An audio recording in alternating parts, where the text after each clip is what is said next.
দর্শক ক্রিক ফ্রেন্ডজিতে আপনাদের সবাইকে স্বাগত জানাচ্ছি। আমি ফয়সাল হাবিব। আপনারা আমাকে দেখছেন ক্রিক ফ্রেন্ডজির যত সোশ্যাল সাইট আছে, অর্থাৎ আমাদের ফেসবুক পেজ এবং ইউটিউব চ্যানেলে।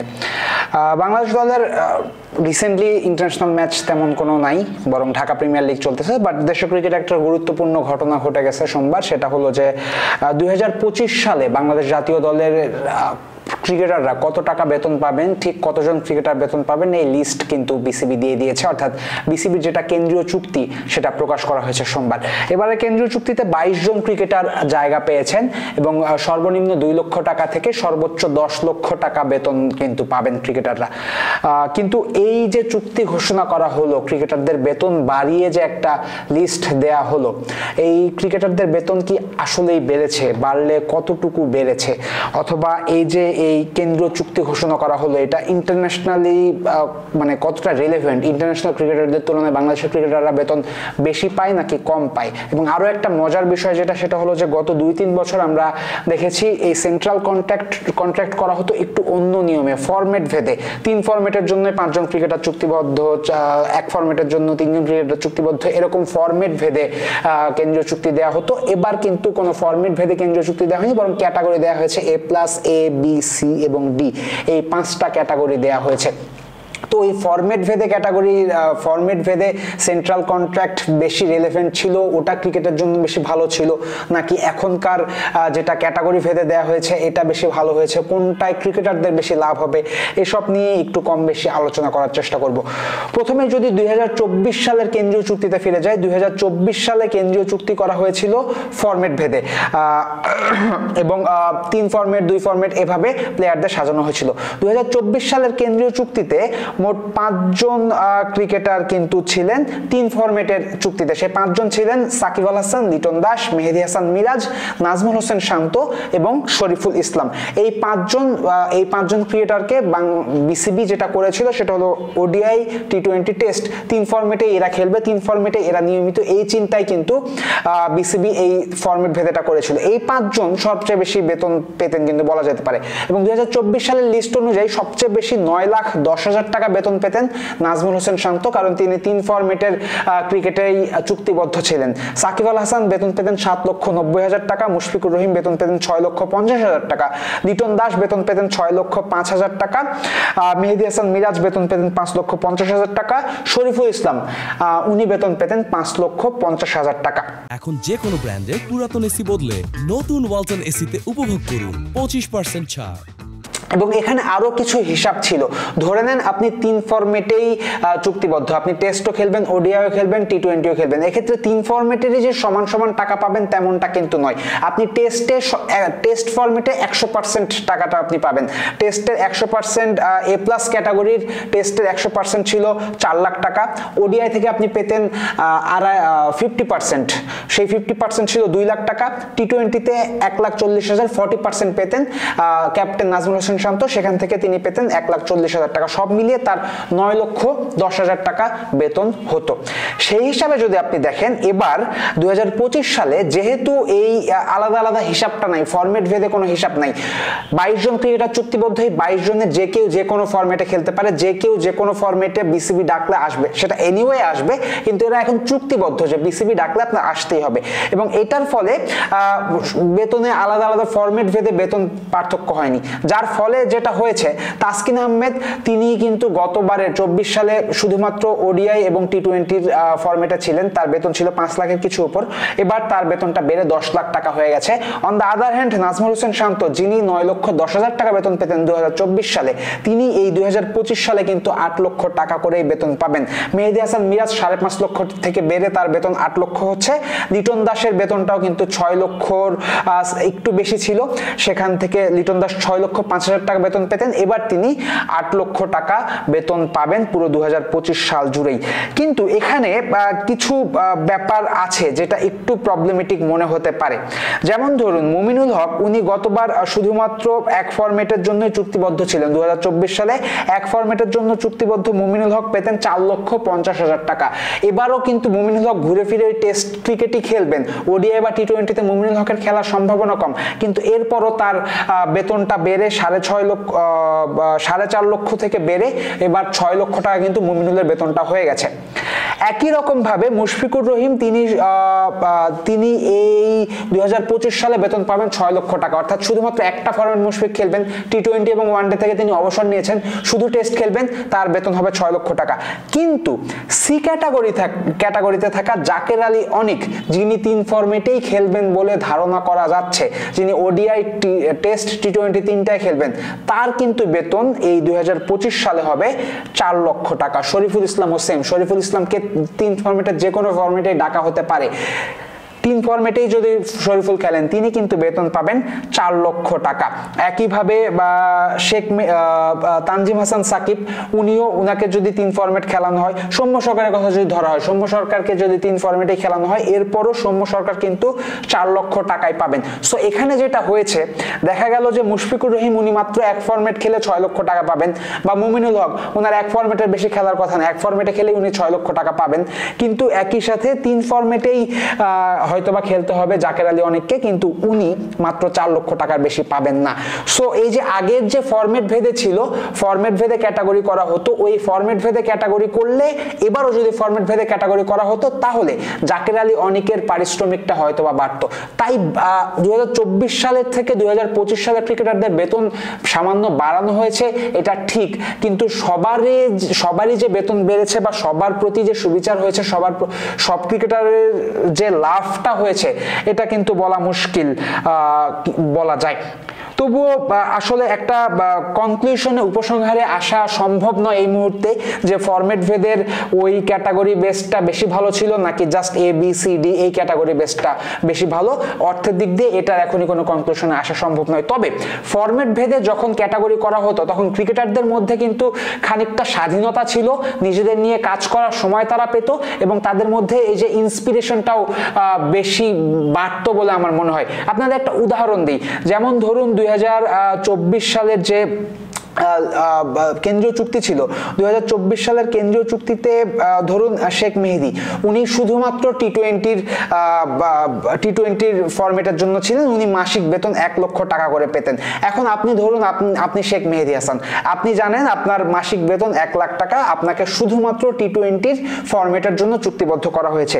এখান থেকে আপনি চিন্তা করতে পারেন, আমি যদি আরো ভালো খেলতে পারি, আমি যদি ধীরে ধীরে ওয়ানডেটাও খেলতে পারি, তাহলে আমাকে ওয়ানডে চুক্তিতেও রাখা হবে, তখন আমার বেতনটা কিন্তু বাড়বে। সো প্লেয়ারদের মধ্যে যে তাড়নার ব্যাপারটা ছিল, এটা কিন্তু তখন বাড়তো। কোন প্লেয়ারকে যদি শুধুমাত্র একটা ফরম্যাটে রাখা হতো, ওই প্লেয়ার কিন্তু নিজের বেতন বাড়ানোর জন্য, নিজের আরেকটু টাকা উপার্জন করার জন্য, নিজেকে আরো উন্নত করার চেষ্টা করতো। তার টার্গেট থাকতো যে আমি টি20তে আছি, আমি টি20 ওয়ানডে দুটোতেই থাকবো, আমি ওয়ানডেতে আছি, আমি ওয়ানডে টেস্ট দুটোতেই থাকবো। তাই আমার মনে হয় এই যে এই ক্রিকেটারদের উজ্জীবিত করার ব্যাপারে ফরম্যাট ভিত্তিক যে ক্যাটাগরিটা ছিল, ওইটা কিন্তু খুব একটা মন্দ ছিল না। এছাড়াও আরো কিছু ব্যাপার আছে, যেমন আপনি যদি 2024 সালের ক্যাটাগরিগুলোর দিকে দেখেন, যেভাবে ক্যাটাগরি ভাগ করা হয়েছিল, তাতে করে মুস্তাফিজুর রহমান উনি যেমন শুধুমাত্র ওডিআই এবং টি20-র জন্য ক্যাটাগরাইজ ছিলেন, সেক্ষেত্রে টেস্ট ম্যাচ খেলা হলে মুস্তাফিজুর রহমানকে কিন্তু খুব বেশি বিসিবির টেস্ট ম্যাচ খেলা হলে মুস্তাফিজুর রহমান ফ্রি থাকতেন, উনি জানতেন না উনি টেস্টের জন্য চুক্তিবদ্ধ নয়। সেক্ষেত্রে উনি যদি চাইতেন উনি টেস্ট নাও খেলতে পারতেন, উনি ওই সময় নিজে কাজ করতে পারতেন, বা বিদেশের দেশে বাইরের দেশে কোনো ফ্র্যাঞ্চাইজি লিগ খেলতে পারতেন। ক্রিকেটাররা নিজেদের সময় দেওয়ার বেশি সময় পেত।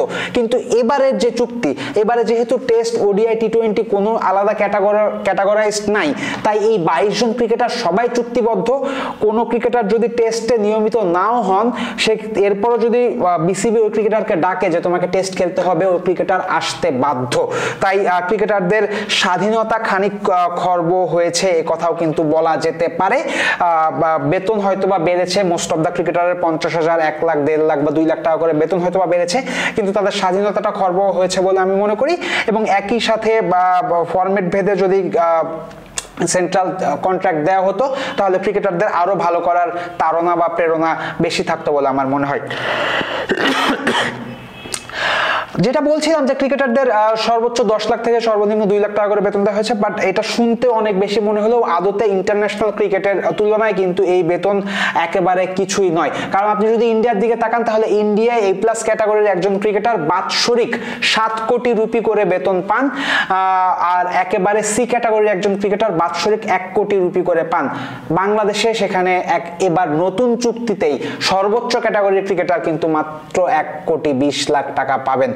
সুতরাং ইন্টারন্যাশনালি বাংলাদেশের ক্রিকেটারদের বেতন যে অনেক বেশি এটা মোটেই চিন্তা করার কোনো উপায় নেই। বাংলাদেশের সামাজিক প্রেক্ষাপটে, আর্থসামাজিক প্রেক্ষাপটে ক্রিকেটাররা ভালো অর্থ উপার্জন করেন, দ্যাটস ট্রু, বাট ইন্টারন্যাশনালি ক্রিকেটারদের বেতন এখনো আপ টু দ্য মার্ক কিন্তু নয়। একই সাথে সেন্ট্রাল কন্ট্রাক্টে ক্রিকেটারদের বেতন বাড়ানোর সাথে সাথে ক্রিকেটারদের ম্যাচ ফি বাড়ানোর একটা ঘোষণাও কিন্তু দেয়া হয়েছে, এবং নতুন ম্যাচ ফি বাড়ানোর পরে এখন টেস্টে এক একটা 2025 সালে এক একটা টেস্ট খেললে বাংলাদেশ ক্রিকেটাররা পাবে প্রায় 8 লক্ষ টাকা করে, এক একটা ওয়ানডে খেললে সম্ভবত 6 লক্ষ বা এরকম টাকা ক্রিকেটাররা পাবে, এবং T20 খেলার ক্ষেত্রেও এই ম্যাচ ফিটা বাড়ানো হয়েছে।